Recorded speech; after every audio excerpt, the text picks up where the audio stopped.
What style is your Halloween decor? This year, express your glam side by making these DIY glitter boo letters.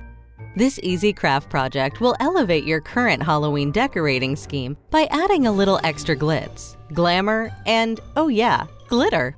Now that's what we call boo-tiful. Making your own Halloween decorations is simple, fun, and satisfying. Any large craft store will have a variety of papier-mâché or wooden letters to choose from. While you're there, pick up some Mod Podge decoupage glue, Mod Podge Super High Shine Spray, and a pack of foam brushes.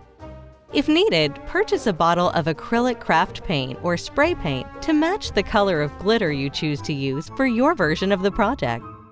Paint the letters and let the paint dry before you begin to add the glitter.